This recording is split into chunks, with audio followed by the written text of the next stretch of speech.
Hello everyone. Um, Hello Mothers and Others group. I'm doing a video to talk about Eat, Pray, Love by Elizabeth Gilbert. This is a beautiful copy that I'm sending to the lovely Jane. And we're doing our literary society on Friday. I communicate better through talking and video and audio than I do through text, which is strange because I'm a writer, but I find writing a bit tiring, especially like when it's lots and lots of words, and I feel like that tires other people out as well. So that's why I'm recording this instead, and I'm sorry I'm using a monotone, so that you can watch it, because also I'm worried that if I don't get all my thoughts out now, I'll just dominate the whole conversation on Friday, or not dominate, but like be busting with things to say, and feel frustrated because I don't get all my words out. So I'm just going to share all my thoughts now, and anyone who has time and inclination can...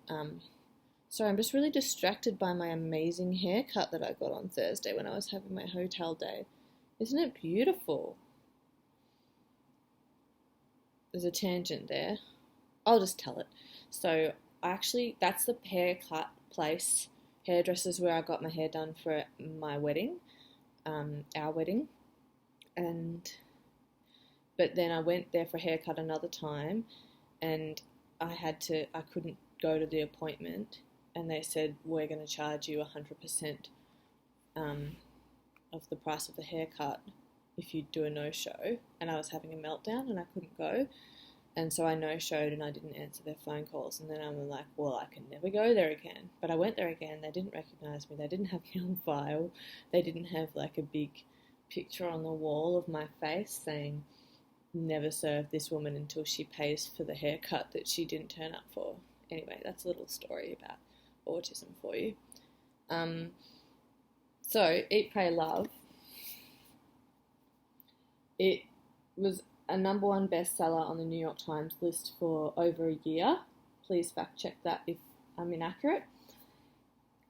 It's the story of a woman who has just gone through a big divorce and then had a passionate love affair, like basically jumped straight from one bed to another, from a big house in the suburbs where she was crying on the bathroom floor every night to an apartment in Yonkers with a yogi from Yonkers. When she meets David, who's her lover after her marriage breaks down, she meets her guru, and by meet I mean he has a photo of a guru, an Indian guru. So its guru has become a little bit of a cliched like word in Western culture, and it's sort of used to make fun of white people who appropriate other cultures. And this is definitely the kind of book that you'd be worried about a white lady appropriating other cultures. And it was published in 2003, maybe. It's pretty dated in some ways. Like, it has a reference to how lesbians can't get married, which is now not true. Okay, so it was first published in 2006. It was set in 2003. Sorry for saying so much. You would assume that it would be prone to cultural appropriation, but in fact it is pretty good from my perspective as a white person. So, the one thing that I felt uncomfortable with was when she bribed someone to stay in Indonesia for longer. So she has this divorce, and then she tries to basically rebuilds herself. So you know how Hannah Gadsby's talk, Nanette, she has this this line where she says, there's nothing stronger than a woman who has been destroyed and has rebuilt herself. And that's not an exact quote. I don't think she says the thing about being destroyed. I think she just says, there's nothing as strong as a woman who has rebuilt herself. And Elizabeth Gilbert is a woman who has rebuilt herself. So her whole life, she lived up to other people's expectations of her. She still followed her creative career, but she was very responsible. So she comes from good farming stock, very responsible, hardworking people. And the women never tended to ask themselves the question, what do I want? So after her divorce, she starts to ask herself, what do I want? And I just remembered that this is about grief, so I'll try to get it back on track. I'll just tell the story about what do I want. So it starts out as little as, I want to buy a new pencil case for myself. And then as she accepts that, then Spirit lays, she doesn't say it like this, but Spirit lays bigger wants on her heart as she can be trusted to listen to them and do what they say. And so she's like, I want this, I want this, I want this. And then suddenly it's, I want to travel around the world for a year. I want to go to Italy, India, and Indonesia, 4 months each, 3 different countries that start with I. She just says, I want to do this, and then she starts planning it. And lo and behold, her editor gives her the advance that she needs to do this. And I just want to say here, there's a little note on manifesting and privilege and the intersection between the two of these. She's a very privileged person. She has a book editor to begin with. She's white, which means a lot in the publish industry, which is very racist, just like everything.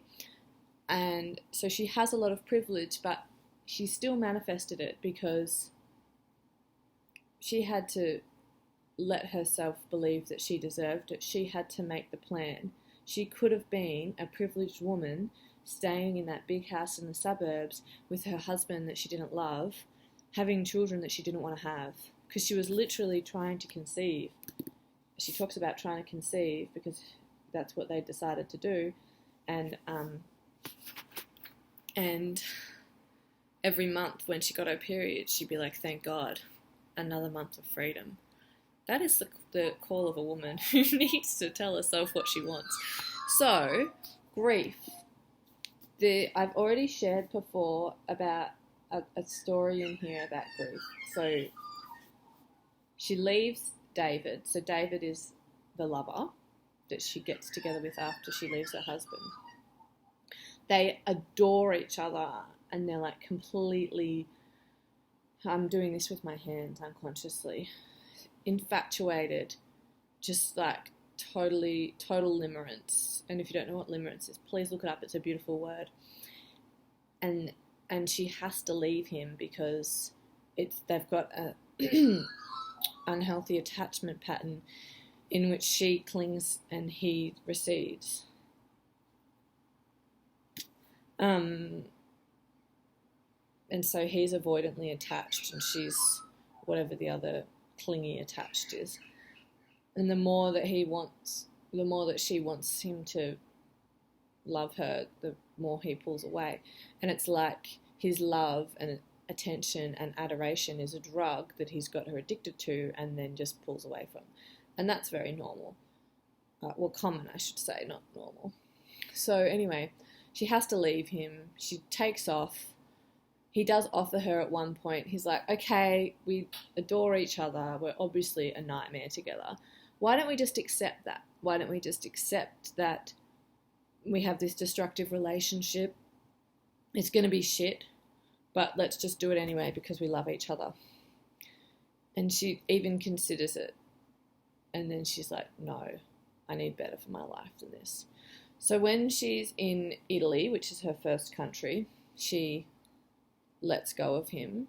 She writes him an email and says, it's over, like for real this time. And then after that, she meets up with her. Massive spoilers for the book, by the way. Don't watch this if you like to go into a book not knowing what's going to happen. This is getting to be a long video. I'm going to try and keep it under 12 minutes. Grief. She grieves him in Italy when she writes him an email saying, we're not going to be together anymore. And after she sends that email, she flakes on her Italian conversation partner, who she doesn't have an intimate relationship with. Like, they don't talk about private stuff. And he is like, she's just crying. And he picks her up from the internet cafe after her not turning up for their appointment. And she's like, it's about love. And he's like, yeah. And he just understands. And he's just there for her, even though I'm doing this again with my hands. This is their platonic relationship, the love that he shows her. The second time she grieves David is when she's at the ashram in India, so her second trip. She's got 3 countries, so her second country she goes to is India. And this is the story I've already shared, so she just has so much love for him and she doesn't understand for David. And she's like, how can I have this much love and us not be together? It doesn't make sense to me. And before I tell you what happens next in that story, I'm going to tell you a story of something that happened to me. 12 minutes. I'm not going to make it. I'll keep it under 15.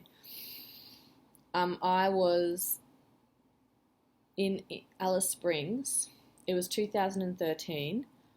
I had not been in like a boyfriend-girlfriend relationship because I've never had a girlfriend, but like never been in a long-term romantic relationship apart from one that was like only lasted 2 weeks since 2006. So it was 2013. So I hadn't been in a relationship since I was 18. And I was in Alice Springs having this beautiful trip. I was staying at a backpackers. And I was at the Beanie Festival. And this is a really sad story. So I was spinning. And I've got a photo of it, which I'll post on the group if I remember. And if anyone wants to see it and I don't post it, remind me. I was spinning, making wool, sitting next to my granny. And this beautiful man walked up and my heart just melted. Oh my God, he was so hot. And I talked to him. He sat down and I talked to him. And by the way, how I attract men is through spinning wool, crocheting, and making beanies for them. Like, it's just that's my special sauce. So he sat down with me and we talked for like time, just lost all meaning. And I was like, oh my God, I'm in love in my head. And it was just so lost in the moment. Everything else disappeared. And then he left. And I got my granny to take a photo of us. And a photo with... Anyway, then he left and I didn't get his number or his email address. And I just knew all these things about him. And I was besotted. And I went back to the backpackers and I was just talking about it constantly. And I was like, I've got to find this man. It's meant to be. I'm in love. And everyone was like really supportive. And then one lady was like, Emmeline, the amount of effort you're putting into finding this man, he could find you easily. And she was trying to say, it's not meant to be. He could be, if he was looking for you, he would have found you already because the amount of information that you've given him. Because we were both in Alice Springs. It's a small place. Like, there's only 3 backpackers. But I couldn't hear what she had to say. And I put a post up on Gumtree and I got a word back of who it was. And I found him on Facebook, I think. And I must have gotten in contact with him, but I never heard from him again. And I was devastated because obviously he didn't feel the same. And I didn't understand what that meant, but then I realized it gave me the chance to love again. It showed me that there was love in my heart, that I could love that deeply and amazingly when I had cut myself off from that part of myself while I focused on different things for like 7 years. And it's like that in this book. So when she says, how can I love him so much and not be with him? Richard from Texas says, who's her straight talking friend, he says, it just shows that you have that much love in your heart. And once you let go of him, you're going to be able to love the whole world with that amount of love you've got for him.